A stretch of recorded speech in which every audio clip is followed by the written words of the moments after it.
Hello' beginner চেনেললৈ পুনৰ আপোনালোক সকলোকে স্বাগতম জনালোঁ।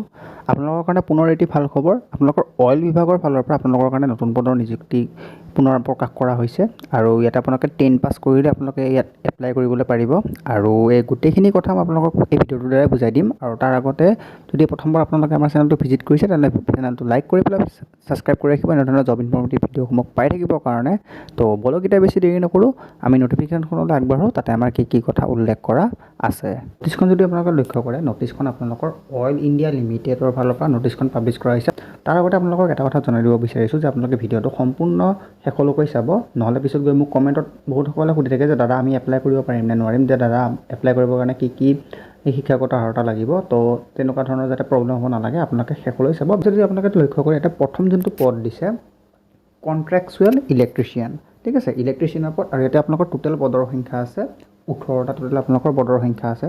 ইয়াৰ কাৰণে আপোনালোকৰ যিটো এডুকেশ্যন কোৱালিফিকেশ্যন, মানে যিটো আপোনালোকৰ শিক্ষাগত অৰ্হতা লাগিব, তাৰ কাৰণে আপোনালোকে চিম্পলি যদি 10 পাছ কৰে, ঠিক আছে, তেনেহ'লে আপোনালোকে ইয়াতে এপ্লাই কৰিব পাৰিব। লগতে ITI আপোনালোকৰ চাৰ্টিফিকেট থাকিব লাগিব, 2 বছৰীয়া ITI চাৰ্টিফিকেট আপোনালোকৰ থাকিব লাগিব, ঠিক আছে। যদি ITI কৰাও যদি হয় তেনেহ'লে আপোনালোকে ইয়াতে এপ্লাই কৰিবলৈ পাৰিব। আৰু ইয়াৰ যিটো আপোনালোকৰ বয়সৰ সময়সীমা ধৰি দিয়া হৈছে, বয়সৰ সময়সীমাটো আপোনালোকৰ 20 বছৰৰ পৰা আপোনালোকে 35 বছৰৰ ভিতৰত হ'ব লাগিব, তেনেহ'লে আপোনালোকে এই পদটোত এপ্লাই কৰিবলৈ পাৰিব। তাৰপিছত যদি আমি অকণমান ন'টিফিকেশ্যনখন তললৈ স্ক্ৰল ডাউন কৰোঁ, আপোনালোকে তাতে দেখা পাব যে ইয়াতে আপোনালোকে যদি 2 নম্বৰ পদটো লক্ষ্য কৰে, 2 নম্বৰ পদটো আপোনালোকৰ কণ্ট্ৰেকচুৱেল মেকানিক, যিটো আপোনালোকৰ 2 নম্বৰ পদটো হয়। আৰু ইয়াতে আপোনালোকৰ টোটেল পদৰ সংখ্যা আছে 2টা। আৰু ইয়াৰ কাৰণে যিটো আপোনালোকৰ যে এডুকেশ্যন কোৱালিফিকেশ্যন লাগিব, আপোনালোকে চিম্পলি 10 পাছ কৰিব লাগিব, মেট্ৰিক পাছ কৰিব লাগিব। লগতে আপোনালোকৰ তাত ITI চাৰ্টিফিকেট থাকিব লাগিব, মানে আপোনালোকে 2 বছৰ ITI কৰা হ'ব লাগিব, তেনেহ'লে আপোনালোকে এই পদত এপ্লাই কৰিবলৈ পাৰিব। আৰু এই পদত এপ্লাই কৰিবলৈ হ'লে আপোনালোকৰ যিটো বয়সৰ সময়সীমা ধৰি দিয়া হৈছে, বয়সৰ সময়সীমাটো আপোনালোকৰ 20 বছৰৰ পৰা 35 বছৰৰ ভিতৰত যদি আপোনালোকৰ বয়স হয়, তেনেহ'লে আপোনালোকে এই পদত এপ্লাই কৰিবলৈ পাৰিব। তাৰপিছত যদি আমি অকণমান ন'টিফিকেশ্যন তললৈ স্ক্ৰল ডাউন কৰোঁ, আপোনালোকে তাত দেখা পাব যে ইয়াতে যিটো আপোনালোকে 3 নম্বৰ পদটোত দেখা পাইছে, 3 নম্বৰ পদটো হৈছে যে কণ্ট্ৰেকচুৱেল এছ'চিয়েট ইঞ্জিনিয়াৰ ইলেক্ট্ৰিকেল। ইয়াতে আপোনালোকৰ টোটেল পদৰ সংখ্যা আছে 20টা।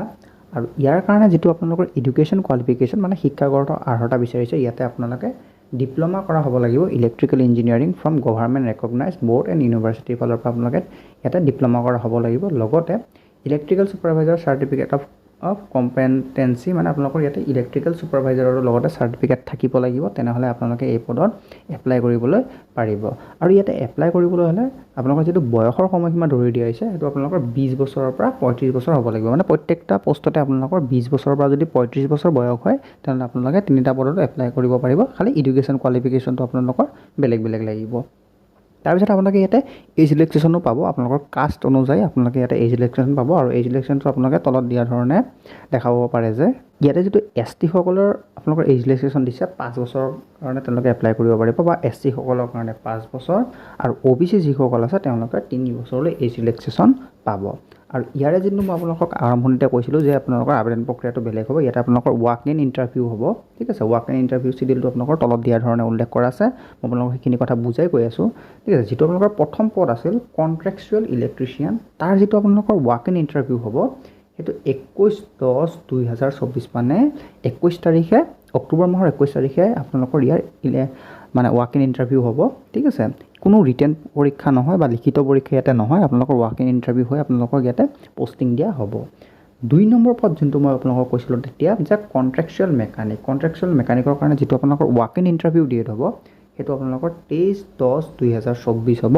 তাত মানে অক্টোবৰ মাহৰ আপোনালোকৰ 23 তাৰিখে ইয়াৰ ৱাক ইন ইণ্টাৰভিউ ডেট হ'ব। তাৰপিছত আপোনালোকৰ মই 3 নম্বৰ পদটো কৈছোঁ যে কণ্ট্ৰেকচুৱেল এছ'চিয়েট ইঞ্জিনিয়াৰ, আৰু কণ্ট্ৰেকচুৱেল এছ'চিয়েট ইঞ্জিনিয়াৰৰ যিটো ৱাক ইন ইণ্টাৰভিউ ডেট হৈছে আপোনালোকৰ 25/10/2024, মানে প্ৰত্যেকটা পদৰে বেলেগ দিনত আপোনালোকৰ ৱাক ইন ইণ্টাৰভিউ ডেট হ'ব। সেই অনুযায়ী আপোনালোকে যাব লাগিব যে আপোনালোকে কোনকেইটা পদত এপ্লাই কৰিছে।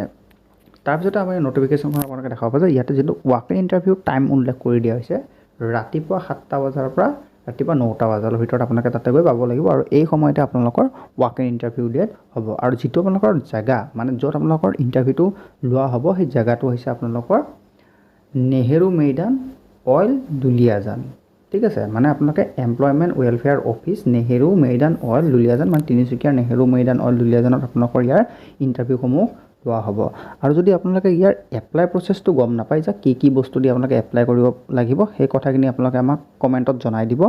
মই কমেণ্টত চাই পেলাই আপোনালোকক মই ইয়াৰে এপ্লাই প্ৰচেছটো কি বস্তু লাগিব তাৰ ওপৰত মই অন্য এটা ভিডিঅ' আপোনালোকক বনাই দিম, যদি আপোনালোকক দৰকাৰী হয়।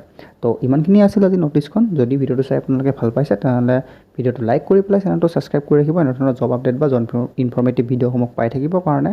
তো আজিতে ইমানখিনিতে, ধন্যবাদ। জয় আই অসম।